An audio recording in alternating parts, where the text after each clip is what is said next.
So contestants on Britain's Got Talent are interviewed by a psychologist before they can take part in the show. The answer is actually false.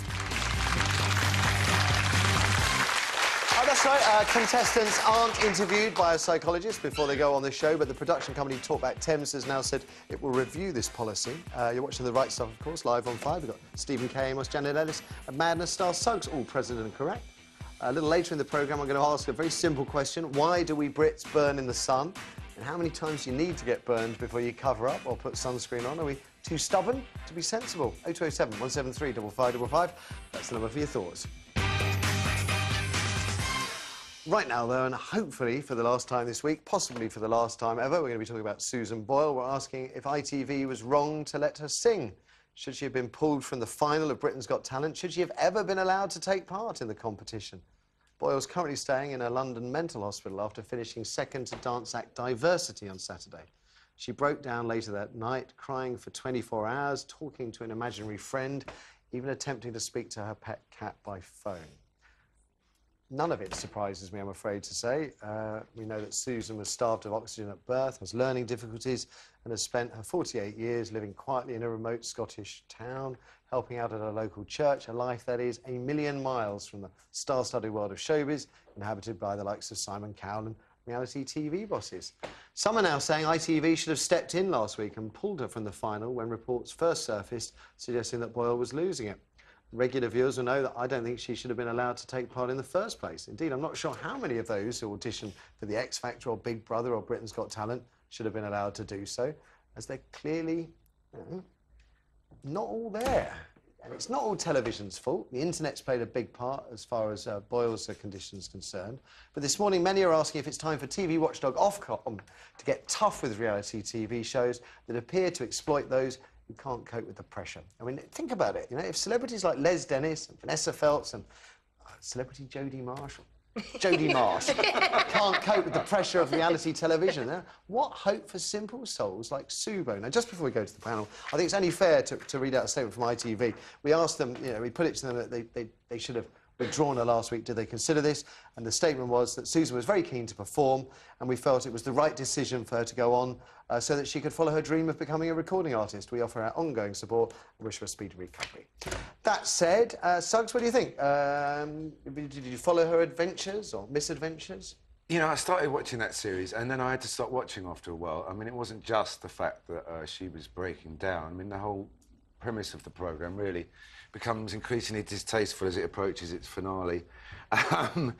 But, you know, that is the nature... I mean, you've mentioned it already, it's the nature of television and the way television's going, isn't it? I mean, all those reality shows... It needs to be stopped, though, doesn't it? I mean, we're just all... You know, people are just sitting by having a laugh, and at some point, you know, you see something like this, and, I mean, you could... I mean, this was one particular train I really could see coming. Sure, that's a very good point. And, yeah, it's that film Death Race 2000, isn't it, where you could just end up with people sort of killing each other, and it would be, oh, fine, that's all right. Yeah, I think you're probably right. I mean, I think there should be stricter controls about the kind of people that are allowing to take part in those programmes, yeah. But why anyone would want to in the first place? I mean, obviously, that's the stupid thing, because that's the culture we're in, isn't it? We are in a culture that believes by being in Heat magazine or one of those things you become instantly happy and successful. Oliver James, the psychologist, he did a brilliant interview for the BBC yesterday, and he said, you know, one, the TV execs are looking for the flaky, the weird, the people with personality disorders. Why? And then he pointed his finger at the camera and said, because of you. Yeah, we want to watch them because they're entertaining. Janet, do you think it's time for Ofcom to get tough here? Well, it's a curious conceit, isn't it? Here we are on television debating people wanting to get on television. And there is a reason people want to be on television. It's because it's still that shiny thing that defines you. You know, it means you've made it in some way or other. I oppose Jeremy Vile, but that's a totally different reason. But I do think we haven't heard from her yet, and I think she's an important voice missing. I think if she can speak at all for herself, we need to know what she thinks. Well, you know, because ITV says she was very keen to go on, and I'm sure she was. But that doesn't necessarily mean she should have been allowed to go on. Well, it also depends how the question is put, doesn't it? Because I know that with the rise of this programme and its enormous success, the defence is, oh, isn't it fantastic to see variety on television? If you just put those acts on, one after the other, with no comment in between, people would have switched off after the third one, you know, because it isn't variety. What it is throwing people with ambition and hopes and aspirations into a ring, gladiator style, and we all then say whether we like them, thumbs up or thumbs down. That's what we're watching for. The acts themselves themselves almost don't matter.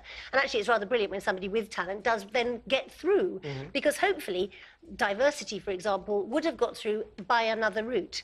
Susan Boyle would not have got where she was by any other route. She did put herself up for it, and her brother, who was interviewed yesterday, who seems a very concerned chap, and I wish he was with her rather than just being interviewed, said that, you know, she was always wanted this chance of stardom, and that's, of course, what the show does. Everybody wants a chance of stardom. Well, actually, luckily, a lot of people don't. I mean, that's the refreshing thing. You know, By some and large, people when you've are... got, was it, most girls would rather be glamour models than graduate doctors. Yeah, that's another debate, isn't it? I mean, if that is the case, then the education system has failed. But what this thing does is to put you in the spotlight where you've always dreamed of being. It's time for Ofcom and/or others to get involved and start working out through psychometric profiling or whatever whether the contestants that arrive are vulnerable, mentally impaired people. Who are not fit to be put into a show. Like I say again, let's start cracking up on television. Because it makes me feel like a playground bully, but not the one who's orchestrated it, just the one who's joining in the background by not stopping it, and I don't enjoy that sensation. Stephen? So I'd very much like it if it stopped. I think Ofcom should get involved, and can I also just point out that, for example, I'm on TV now, not because I've got this desire to be famous, but it's just a byproduct of the job that I do. Yeah. I've been doing this comedy for nearly 20 years, and did it not because I wanted my own TV show, but it's just because I found I was funny and good at it. So, and there are some people who are talented and who do stuff and who pursue their dreams, and that's fine. But in this case, what's happened is they've turned this circus, this freak show, in the early stage of Britain's Got Talent, and I sometimes think, surely that should have a question mark. And they put these people on so that we can laugh at them, and they juggle them, and they should have responsibility. Because I remember first seeing Susan Boyle, right, and I don't think anybody, none of us knew that she had all these problems, starved, oxygen at birth, learning difficulty. None of us saw that. What we saw was somebody that we thought shouldn't be able to do it. She did it, got all our support. Yeah. And that's fine. Now we find out weeks later that she's So you're saying you feel misled by the competition, that you weren't given...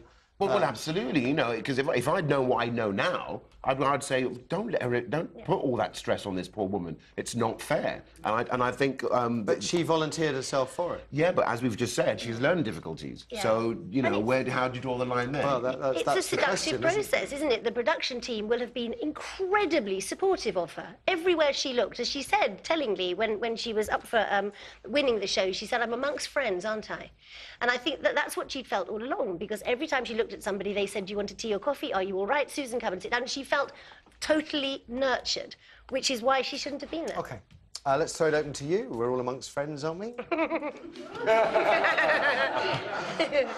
Let's see what you've got to say. Kirsty. We have Pippa on line 2. Pippa, good morning. Hello, Matthew. Hi there. You've heard what the panel have to say. What do you think, Pippa? Well, just a little bit of background, really. I've worked in adult learning disability for most of my working life, and I also have a son with a clinical diagnosis, which will mean he will grow up with a learning disability. And a lot of work has been done to make sure that people with learning difficulties have the same opportunities as everybody else, with the Mental Capacity Act and Valuing People Act. And I just think she obviously had the mental capacity to decide that she wanted to do it. I think where they failed her was that they didn't support her through the whole process from the beginning. Is there a risk, Pippa? Because you're quite right. Is there a risk that in order to make a show entertaining, that producers may choose people with learning difficulties over people without, because it would be easier to get a shock, a surprise, a sensation? I think there is a risk of that, but I think the risk of that is greater, actually, when they put people on that obviously do have some form of learning difficulty but don't have any talent. So right, OK. There's no reason to be there because they're not talented in any way, shape or form, and we're just laughing at them, whereas at least Susan Boyle does have a talent, and it's a genuine talent. OK, good point. Like Big Brother when they have no discernible talent, that kind of thing. I think sorry to interrupt, one of the problems, I think, is that nobody predicted the phenomena that would be Susan Boyle. Agreed. And, of course, the furore that's happened afterwards, there's nothing in place to deal with that. That's why I said the internet, it's not solely TV's problem. I think the internet thing did fan the flames. Thanks, Pippa. Let's have another question. Sue, and she's on line 1. Sue, good morning. Good morning, Matthew. What do you think, Sue? No, I mean, I think that she should have had every opportunity to sing and go on the show. I mean, let's remember, when she first went on that show, when we first saw Susan Boyle, I didn't see her as somebody with learning difficulties. No. We didn't know that background. She was just somebody that maybe, you know, all the background we was given was that she was a spinster, she was on her own, and that sort of thing. And she was a bit different, a bit frumpy maybe. She didn't look how she was going to sing. And I think that was the surprise. Nobody wanted to laugh at her for her learning difficulties because we didn't know it then. The only thing I think that has found is maybe we were told she'd never cracking up. We were told, though, Sue, that she never kissed a boy. That came out really early on, if I remember right. Yeah, and then she actually said that that wasn't true. I think when we saw her interview, she said, oh, that wasn't true. She was having a bit of a joke. I mean, to be honest, I think that had nothing to do... She had a terrific voice. She was somebody that didn't look like how she was going to sing, and that was the appeal. That was the sort of appeal. I think the only thing that has failed is maybe when they had signs of her sort of cracking up a bit towards the sort of final, that maybe... You know, she should have had a little bit of help and support them, but I don't think she. Sue, let me push you. So you're Simon Cowell's right-hand woman. You're hearing about Susan Boyle blowing up at police officers, starting to act erratically.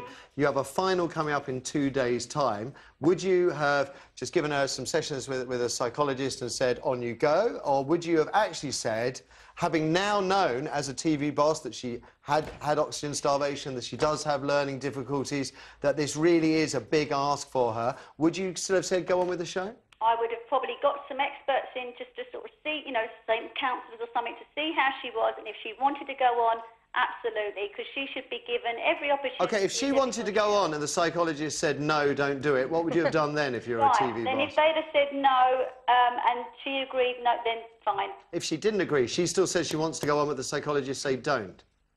Then you're getting into sort of, that's the tricky area. Well, it's just because one of the concerns I would have is that some people with some mental difficulties would not necessarily make the right choice for them. And therefore, just because she wants to go on, I don't know if that's a good enough reason for her to have gone on with somebody, whether or not somebody needed to step in. Yeah, I mean, she obviously had the wherewithal to know what she wanted to do and actually go on there and sing, and she sang absolutely fantastic. I mean, you know, what happened afterwards and proceeding towards the actual final, I mean, is unfortunate. But I think at the end of the day, she wanted to go on. It's her chance of, I mean, what's the reports, £8 million? And I know money isn't everything, but, you know, it was her chance. And let's just hope that she gets herself together, she gets the help and support, and she makes it good. OK. Personally, I hope this all goes away. She can go back to her life and live quietly without any more pressure. So we have a different view. Thank you, Sue. One more, please. On line 4, we have Carol. Carol, good morning. Oh, good morning. Good morning, Carol. Good morning. Hiya. What do you think? What I've got to say is I think Susan ought to have been given her chance to go on. And she was given her chance, yeah. Yes, she was given her chance, and I'm glad that she was actually given her chance. Even though she's now in a mental hospital? She's in a mental hospital, but the thing is, she's actually come across and she's done what she wanted to do. She's in the mental hospital, but she may come out of the mental hospital. Yes, God, I hope she does, yeah. And get herself straight, because from my point of view, I've got sort of supposed to have mild learning disabilities, which has affected me all of my life, and I've actually passed a law degree. I'm not saying, Carol, I mean, I'm not saying people with learning difficulties shouldn't be on television, that they shouldn't be able to do whatever they like. Absolutely not. I'm just saying that in certain circumstances, are people fully aware of what is going to happen? I don't think she had a clue about the pressure that was building up on her, and that's why I don't think she dealt with it very well. And I think there were a lot of people that work on that show, and Simon Cowell's name comes straight to the fore, who know exactly how show business works, and that perhaps it was lax of them to allow a situation to develop where a contestant in a family entertainment show ends up in a mental health unit because they don't cope. And that strikes me as a price that is too high to pay. Well, I don't think so. Sorry, I mean, I've got my view, but I just don't think so. Yeah. Well, I'm astonished, Carol, quite frankly, that anybody thinks ending up in a mental health unit is an acceptable price to pay for 5 minutes of fame. Yeah, but the thing is, I mean, she's been a really good role model for people that have got learning disabilities, to think that they can actually go on and do something and have their... But what's the point of encouraging people to do something if the consequences are you end up with exhaustion in a mental health unit? I mean, what's the point? Well... I mean, it's I mean, if she ends up with £8 million and lives in paradise and everything is fantastic, then it is worth every minute. But I just suspect it won't, Carol. I really don't. So, anyway, thank you for the call. Thank you for the call. Passions still run high, eh? After the break, suntans. Why do Brits burn in the sun? Are we too stubborn, too stupid to use sun cream, just too desperate for a tan? We don't see the sun often enough, I don't know. 0207 173 5555 is the number for your thoughts and for your theories. If you know why Brits burn, we'd love to hear from you, and hear from you we will after some more ads. Men are less likely than women to use sun cream. Is this true or is it false? Find out the answer after the break.